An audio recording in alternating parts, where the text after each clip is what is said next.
नमस्कार सर, स्वागत करते हैं अपने यूट्यूब चैनल पे। सर, पिछले दिनों वेस्टर्न रेलवे ने महू से लेके ये मुक्तियारा बलवाड़ा के बीच में फाइनल लोकेशन सर्वे के लिए दोबारा टेंडर बोला है। सर, ये अब लगभग 80% 75 to 80% काम सर्वे का पूरा हो चुका था और फिर इन मौके पे फिर ये एक नया ये एक झंझट आ गई कि अब वापस नई एजेंसी उससे काम कराया जाएगा। लगभग 4 महीने का समय इसमें बढ़ गया है, जबकि पहले डीआरएम ने कहा था कि ये अप्रैल एंड या मई में ये पूरी रिपोर्ट आ जाएगी, लेकिन अभी अगस्त तक आएगी। तो सर, इस बारे में कुछ बताएं सर। मुझे खेद है इस बात का है कि मंडल या जोन स्तर के अधिकारी जानबूझकर इस प्रोजेक्ट को देरी करना चाहते हैं। मैं क्रमशः इसका पूरा इतिहास बताऊंगा। सन 1996 में सुरेश कलमाड़ी जी तत्कालीन रेल राज्य मंत्री ने इसका सर्वे का शिलान्यास किया था, जिसमें 1 in 40 की जगह 1 in 100 का सर्वे होना था। सालों सर्वे चलते रहा, सर्वे का रिपोर्ट आ गया।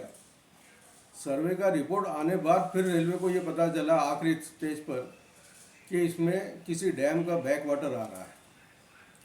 फिर उसके रीअलाइनमेंट के लिए सर्वे प्रारंभ हुआ। खूब प्रचार किया गया कि हमने ड्रोन से सर्वे करा है, रियल सर्वे है जो परफेक्ट रहेगा। ये सर्वे पूरा होके आया, फिर उसमें कई साल निकल गए। रेलवे बोर्ड के पास गया, रेलवे बोर्ड ने डीपीआर सैंक्शन कर दी। डीपीआर सैंक्शन करके आने के बाद ऐसा महसूस होने लगा कि अब इस पर काम होगा।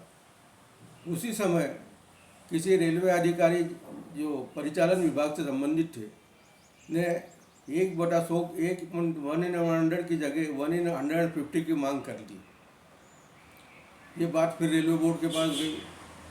रेलवे बोर्ड ने उसकी स्वीकृति तो दे दी, परंतु शर्त ये रखी कि इसका जो 1 in 100 का डीपीआर जो सैंक्शन हुआ है उसी अमाउंट में 1 in 150 का काम करना पड़ेगा। जैसे ही ये स्वीकृति मिली, फिर रेलवे ने सर्वे शुरू किया। अभी सर्वे पूरा होके पिछले सितंबर में टेंडर निकल के फाइनल लोकेशन सर्वे के लिए काम अलाट किया गया। अब अप्रैल में जाके ये पता लगा कि वो एजेंसी जिसको सर्वे का काम दिया गया था वो करीब 80% काम करने के बाद काम छोड़ के चली गई और अब फिर एक नया टेंडर निकाला गया। तो आप ये तीनों चीज़ों में देखेंगे कि आखिरी समय पर ही खेल किए गए हैं। बीच में कभी रेलवे अधिकारियों ने अपनी जानकारी या इंस्पेक्शन करके माहिती अपने पास रखने की कभी कोशिश नहीं की। हर बार आखिरी समय पर, जैसा 1 in 100 का सर्वे डीपीआर फाइनल होने के बाद फिर 1 in 150 की डिमांड की गई। क्या 1 in 150 की डिमांड 1996 में नहीं की जा सकती थी? क्या रेलवे अधिकारियों को या रेलवे इंजीनियर को ये पता नहीं था कि इसमें सबसे ईजीएस्ट ग्रेडियंट 1 in 150 का होगा, जिसमें माल यातायात ज़्यादा लिया जा सके? यह ऐसी तकनीक तो थी नहीं कि जो इनको पता नहीं थी, पर सब कुछ होने के बाद इस प्रोजेक्ट को डिले करने के लिए ये कार्रवाई की जा रही है, ऐसा मेरा मानना है। लोग माने नहीं माने, ये क्रमशः घटनाओं को देखेंगे आप तो कोई ना कोई एजेंसी इस पर ऐसा कार्य कर रही है जो इस प्रोजेक्ट को डिले करना चाहती है। इसकी प्रोजेक्ट की कास्ट बढ़ते चली गई, समय बढ़ता चला गया और अब ये पूर्णतः निश्चित है कि नया सर्वे अक्टूबर तक पूरा नहीं हो पाएगा, क्योंकि बीच में बरसात का समय है। अक्टूबर में पूर्ण होने के बाद रेलवे बोर्ड अप्रूवल के लिए जाएगा। रेलवे बोर्ड से अप्रूवल होने के बाद फिर फॉरेस्ट से लैंड एक्विजिशन का काम होगा। तो मैं अपनी समझ से ये कह सकता हूँ कि संभवतः इस वर्ष भी इस खंड पर कोई काम होने की संभावना नहीं है। डीआरएम जरूर ये कहते फिर रहे हैं कि 2 महीने में ये काम रिपोर्ट आ जाएगी, पर वे खुद भी इस बारे में आश्वस्त होंगे कि नहीं, मुझे शंका है।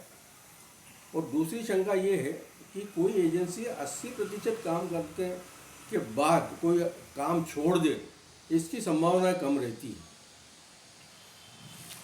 सर, अभी जो हालिया रेल बजट आया था, इसमें यही है अपने रतलाम महू खंडवा अकोला ब्रॉडगेज प्रोजेक्ट को सबसे ज़्यादा राशि 800 करोड़ 888 करोड़ या 880 करोड़ के आसपास राशि दी गई थी।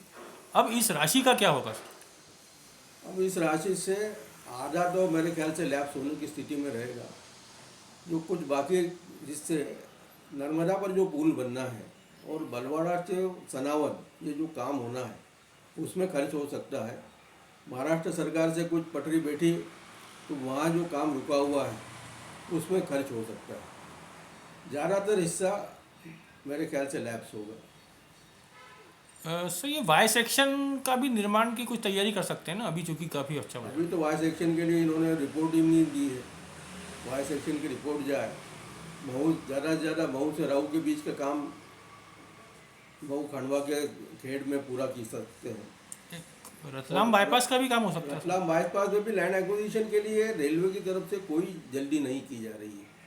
हमने कागज़ भेज दिए हैं रतलाम कलेक्टर को। ये चीज़ें जब तक फॉलोअप नहीं होता है तब तक होती नहीं है। अधिकारी मंडल में बैठे रहेंगे, रतलाम कलेक्टर से जाके मिल के उनसे कार्य की गति बढ़ाने के लिए कहा जा सकता है। जो लैंड एक्विजिशन ऑफिसर रहता है उससे संपर्क रखा जा सकता है। ये अनुभव मैंने इंदौर में पहले देख चुका हूँ। इंडो टी के मामले में अधिकारी चिट्ठियाँ लिख के बैठ जाते थे, कलेक्ट्रेट में अपने तरीके से काम होते रहता है, तो उनको कोई जल्दी नहीं थी। जब ये पता चला और व्यक्तिगत रूप से हमने संपर्क करे कलेक्टर से, तब जाके कुछ कार्रवाइयाँ आगे बढ़ी। यही स्थिति रतलाम बाईपास में भी। सर ऐसी विकट परिस्थिति में जनप्रतिनिधियों की क्या भूमिका है, या मालवा निवाड़ के जो सांसद हैं वो लोग, उनको क्या करना चाहिए? मेरे सोच में आधे लोगों को तो ये पता ही नहीं कि क्या हो रहा है, क्योंकि डीआरएम जो कहते हैं उसी पर विश्वास करके ये सांसद आगे बढ़ते हैं। वस्तु स्थिति की जानकारी बहुत कम लोगों को होगी जो इस संबंध में कुछ कार्रवाई करने की परिस्थिति में है। सर हमसे चर्चा करने के लिए बहुत बहुत धन्यवाद सर आपका। Thank you.